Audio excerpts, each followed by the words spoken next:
Welcome y'all, Wes DIY Food Plot Pro. Today we're talking about May food plot chores, and boy do we have a ton of them. Just to mention a few, we've got spraying burn down on your corn, soybeans, or sunflower plots. We've got fertilizing, we've got liming, we've got working or tilling the ground, we've got moving blinds before you get your crops planted.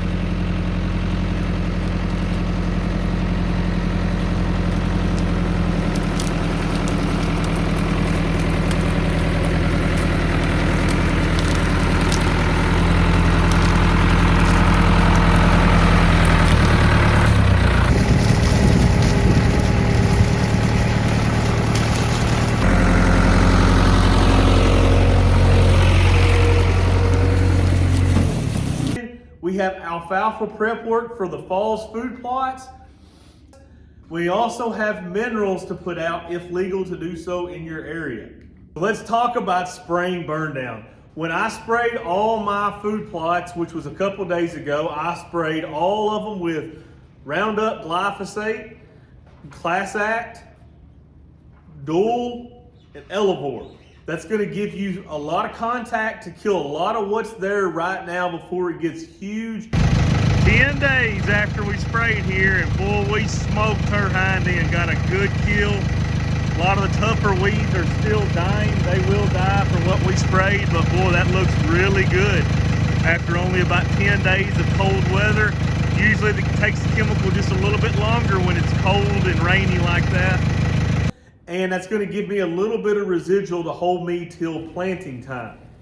If you're planting sunflowers, Prowl H2O is a really good chemical to use. I'm getting ready to start fertilizing all my food plots. I'm going to refer to my soil test. I'm going to look at the P, the K levels in the soil, determine how much I need, and then I'm going to add the added nitrogen for the crops such as corn. For the crops such as alfalfa, soybeans, I'm not going to add that nitrogen as it's not needed. Those crops fix their own nitrogen through rhizobia bacteria in the soil. Yes, we are on the tail end of putting lime on your plots, but I still would rather you lime your plots if your pH is low than not do it at all. So I'd rather you do it late than never. So if you haven't already done that, you can stop procrastinating, get out there and put that lime on your food plots so that all those nutrients are available. Okay, for you guys that are working your ground, you don't have a no-till planter like what's in the back here, it's gonna be time to start working your ground up. Whether you start roughing it up with a disc first, or you can plow it first, or if you don't have either of those things, you have a tiller, you may have to till it. But it's time to start getting that ground worked and start dealing with those grasses and weeds that are on top of that ground so that you can have a good clean seed bed to plant into. So what has really worked well for me in the past as far as working the ground is I go ahead and spray it early. Right before I till it, I put my fertilizer on it.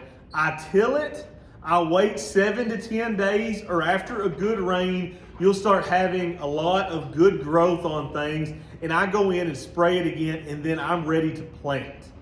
If you have a no-till planter like this one behind me, really nothing to it. You keep it sprayed, you fertilize right before you go out, you take the planter and you plant it.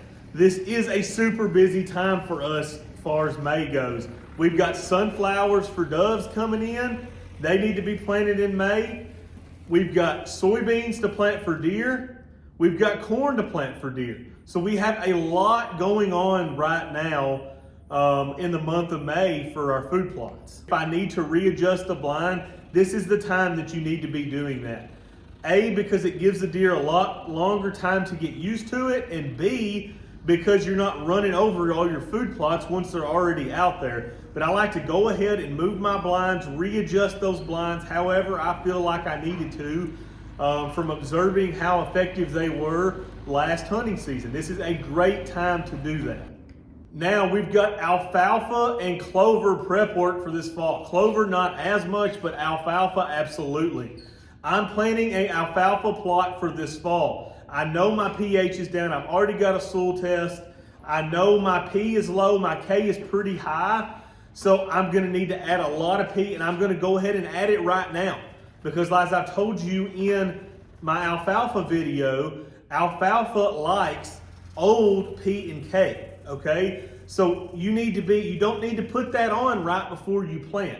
You need to go ahead and start putting that on. Also, alfalfa is very, very finicky about the pH. Do not put it on a 5.3 pH and expect good results. It's not gonna work good with alfalfa. Alfalfa is very, very finicky. It needs it around 7. So I'm gonna go ahead and I'm gonna take my tractor and I'm gonna lime this, and I'm gonna put about maybe 1.5 tons per acre. I'm gonna try to push the envelope and get this as close to 7.0 as what I possibly can. And I'm gonna use pulverized ag lime. That's gonna change it for 3 to 4 years, which should last about as long as what that plot is gonna last. May is also a great month to start putting your minerals out if legal to do so in your area. It is not for me, and it's not legal in my area, so I'm not gonna be doing that. But if it is in your area, I highly recommend minerals.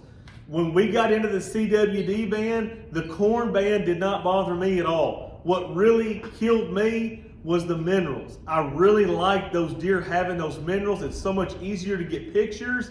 This is a great time to get those mineral licks freshened up from last year and get a lot of deer used to coming to them, so that here in about another month you can put your cameras on them and you can start zeroing in on some of your target bucks by looking at how big those bases are. Back when we could use minerals, I would try to put minerals out about the month of May every year. I think it's the best month. The does are getting ready to drop fawns here in the next month or so. The bucks have all shed by now and they're starting to grow back their racks. It's a very important time for them. There is a lot of food for them all over the place right now. But those minerals, I've found those very helpful to those whitetails. They will hammer them this time of year. And if you can get them out there early and get them used to using those licks, you've got a good place for a camera to go that's going to get you a lot of inventory from, say, May all the way into October.